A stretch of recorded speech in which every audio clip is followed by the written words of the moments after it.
Sixers winning the game 137-98, headlined by a 35-point performance by Jaylen Brunson. Really, Chalamet could have left at halftime. But anyways, the Knicks were absolutely in control the entire game. In fact, they became the first team in NBA history to win 3 straight postseason games by at least 25 points, while notably not playing any starters in the fourth quarter of their last 2 wins, becoming the only team to do that since 1998. Here's Kat. We're playing well, but it doesn't mean anything if, we can't find a way to get 3 more wins. So we just got to stick to the task at hand. What you said is the last 4 games. The key word is last. It doesn't have anything to do with the next 3, 4, 5, 6. We got to stay locked in and be disciplined and execute at a high level. I know that wasn't any fun. It wasn't any fun to sit there. It wasn't any fun, to be a part of, to be honest, and watch. But it's 0-1. Doesn't really matter if it's 6 points or 36 or whatever the hell it was. He's right. That's it. Only 1 game. Jay Will is now joining us. What's up, boys? What's going on, Cam? What up, SA? What's going on, brother? How you doing, man? I'm doing good. Hey, yo, I just want to say, for the record, both y'all rocking, dope pocket hankies. I decided to pop mine. You know what I mean? I don't know if you know this. I don't know if you know what he does. Is don't tell the world my secret again, SA. Come on, man. It ain't no damn pocket square. He go to the fax machine and fold up a damn paper and put it in his damn pocket. Clean. That's what's going on. That's what's going on today, Jay. That's Every why day, it's not Cam. straight. It's cost efficient. The folding, not straight. Okay, Jay Will. I have a feeling where you're going. Is the series feel like it's already over, considering the way the Sixers looked last night? No, doesn't feel over. Doesn't feel over. But I will say this, SA, we went through this little exercise yesterday. We were comparing talent. I'm at the crib last night watching the game, and I'm thinking to myself, damn, out of 18 years I've been doing TV.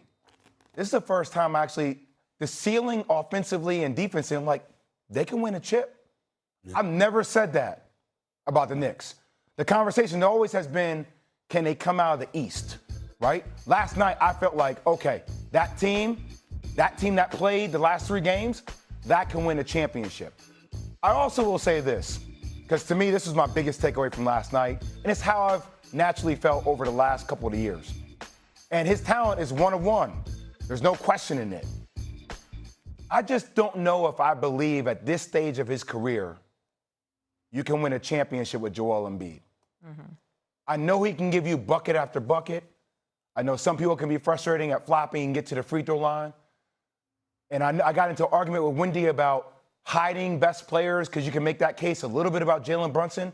But I'm just telling you, SA and Cam, from watching schemes and NBA coaches and college coaches, you can hide guards with the amount of times they get rotated and how you can switch off of them. Ain't no damn pocket square. He go to the fax machine and fold up a damn paper and put it in his damn pocket. That's what's going on. That's what's going on today, Jay. That's Every why day, it's not Cam. straight. It's cost efficient. The folding, not straight.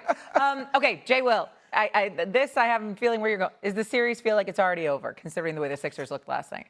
No, doesn't feel over. Doesn't feel over. But I will say this, SA, we went through this little exercise yesterday. We were comparing talent. I'm at the crib last night watching the game, and I'm thinking to myself, damn, out of 18 years I've been doing TV. This is the first time the ceiling offensively and defensively, I'm like, they can win a chip. Yeah. I've never said that about the Knicks. The conversation always has been, can they come out of the East, right? Last night, I felt like, okay, that team that played the last 3 games, that can win a championship. I also will say this, because to me, this was my biggest takeaway from last night, and it's how I've naturally felt over the last couple of years. And his talent is 1 of 1. There's no question in it. I just don't know if I believe at this stage of his career you can win a championship with Joel Embiid. Mm-hmm. I know he can give you bucket after bucket. I know some people can be frustrating at flopping and get to the free throw line. And I got into an argument with Wendy about hiding best players because you can make that case a little bit about Jaylen Brunson. But I'm just telling you, SA and Cam, from watching schemes and NBA coaches and college coaches, you can hide guards with the amount of times they get rotated and how you can switch off of it. You can't hide bigs. Not when you play a faster style of basketball, when that big is centered in every pick and roll. And also with his feet, with the way he moves, look how the Knicks passed the ball around the perimeter last night. That thing moved with fervor. It had pace, because the more pace it had, the more you made Joel Embiid have to recover. So this is death by 1,000 cuts because by the time you get to the end of a game, he's dead tired, y'all. That's why you saw Jaylen Brunson attack it over and over and over and over. And I just don't know if you can win with having such an Achilles heel like that on the court. He didn't even feel like he could speak post-game. He was so tired. He was exhausted. Go ahead, Cameron. What do you think? Does it feel already over?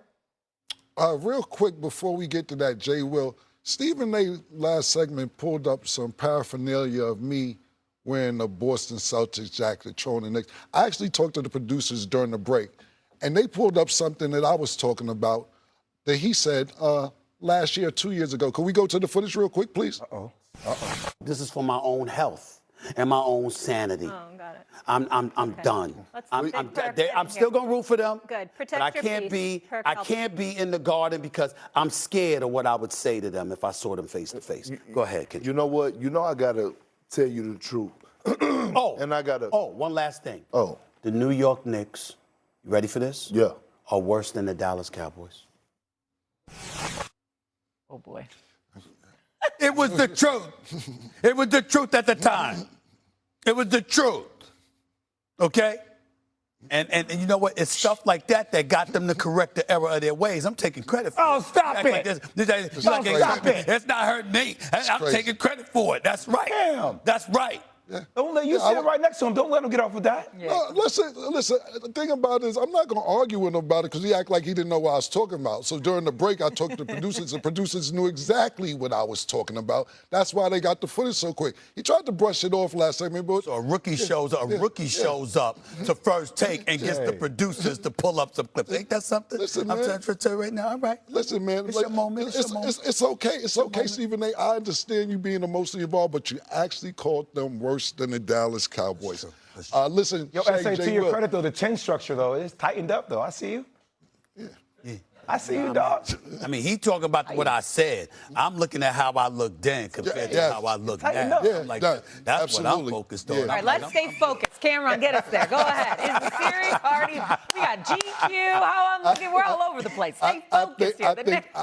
I think the series might be already over. Are we going to get the Sixers the same Sixers from last night next game? Absolutely not. They have a 7-game hangover from last series. But the way the Knicks are looking, I think the depth on the Knicks is what outdo the Sixers. You could debate the starting five, whether it's Mikal Bridges, Josh Hart, Edgecombe. You want to argue with Maxey and Brunson, Karl Anthony Towns, Embiid. Whatever you want to argue with the starting five is cool, but the Knicks' depth on that bench is what's going to carry them over to go to the next round. So I would say it's over, but I want to take a look at game 2 to see what happens. Well, it was over before it started because I had the Knicks winning this series, you know what I'm saying? But what I will say to you is this. Last night's game was not indicative of what this series will look like. I don't think it's going to be lopsided. You're not going to see Maxey struggle like that. I mean, this is one of the fastest players in the league, and he's a superstar in his own right. The brother's special, all right, and he ain't going to fold beneath the pressure. They'll be better in game 2. VJ Edgecombe, he's going to be better in game 2. Paul George going to be better in game 2. Joel Embiid, when that brother say he's tired, take it seriously, because the fact of the matter is that this brother barely plays most of the time because he's so damn injury prone. So when he tells you he's tired, on top of that, it's like, damn, just the latest thing to stand in his way. But we know he's a walking bucket. Listen, I expect the series to be tougher, clearly much tougher than the game would indicate last night. I do believe that while the Sixers have individual talent that might look better, the collection of New York Knicks, their willingness to play together, Mike Brown making the adjustment, taking Jaylen Brunson off the ball, having Cat be like a damn point center for crying out loud, them being able to exploit Joel Embiid in the pick and roll situations, obviously, because he could barely move. So he could score against anybody, but he certainly can't defend but so many people because of his mobility issues. I think the New York Knicks are primed to exploit that to the max. And the best chance that the Philadelphia 76ers is going to have, Jay, Cameron, in my estimation, is to try and go small. And I don't know if that's going to work against the New York Knicks. That's not going to work against them because what Joel Embiid could give you offensively, he's equally as much of a liability defensively when he's not healthy against the New York Knicks squad with a guy like Karl Anthony Towns that could pull him away from the basket and launch those threes. So because of that, I think that the Sixers going to find themselves saying, we're going to try to go small just to keep up with it, and that ain't going to work either. Okay. So, Cameron, you know, Stephen A. was poking fun. You had the Celtics hat on. You're going against New York. You're a Spurs fan. Are you also a Lakers fan with this look, Mr. GQ? Where is it? Show it. Producers, I can call up something, too. Look at this.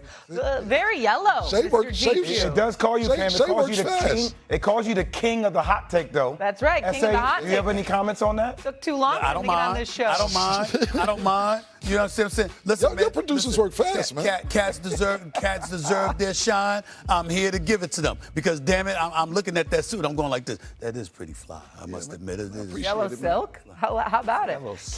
King of the hot take, making his first take debut today, and he is killing it so far. Coming up next, Ant-Man return and the Wolves.